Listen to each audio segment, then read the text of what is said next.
I don't think I will ever forget the look on his face when he got off the bus yesterday.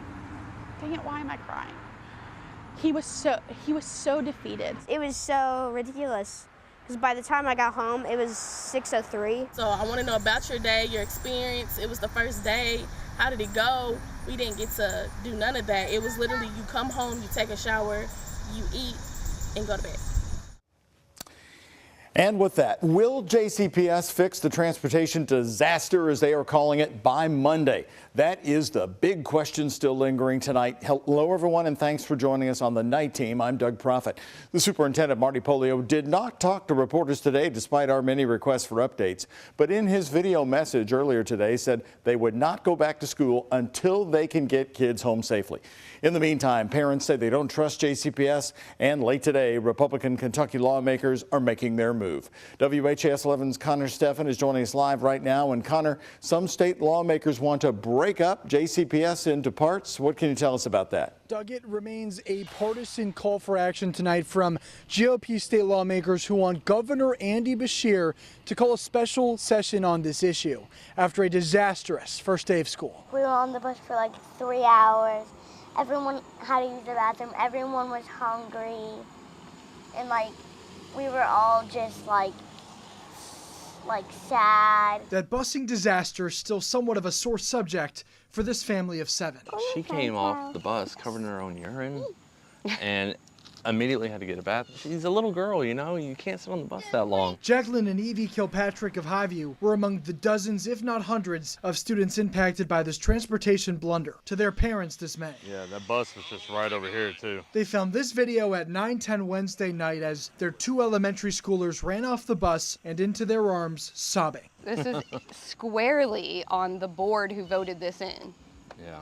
It was a disaster. There's simply no other way for JCPS board member Corey Schull to put it. We're trying to get to every family to ensure that they feel heard and that they are responded to in a timely manner. He could not confirm whether students will be back by Monday. We will be back in school when we have an adequate plan to get every child to and from school in a safe and efficient manner. Parents are completely outraged. They're hurt, they're scared. They're angry. While agreeing with Schull it's unacceptable, Kentucky Representative Republican Jason Nemes of Middletown sees another path forward to solving the issue. It's over a $2 billion operation, and so it's too big. And so even if people were competent, which our board is not competent, but even if they were competent, it's too big to manage. Citing this as, quote, the straw that broke the camel's back, Nemes, along with several other GOP legislators, are suggesting a slate of legislative changes and asking the governor to call a special session. But we'll get this done whether Governor Beshear agrees with it or not. Those changes include refiling a bill to give students the right to attend their neighborhood schools. That's something JCPS brought back to the school this year, changing their student assignment plan for the first time in nearly 50 years. We want to ensconce what they've done and move them a little bit further. Lawmakers also want to look at splitting JCPS up into smaller districts, offering up an amendment for school choice focused on charter schools and change the school board. I think there have consistently been efforts on the part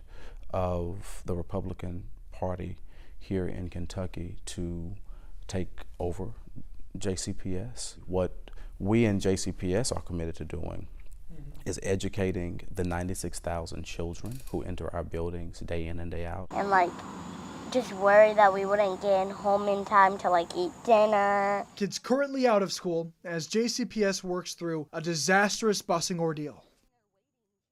It's yet to be seen when facilities like the Dietrich and Nichols bus compound could be running functionally again. We also don't know when school will resume. We have asked, we do not have a date yet. We also reached out to the governor's office for comment twice today. At this time, we have yet to hear back. We're live in Shively. Connor Steffen, the WHAS 1119 on your side.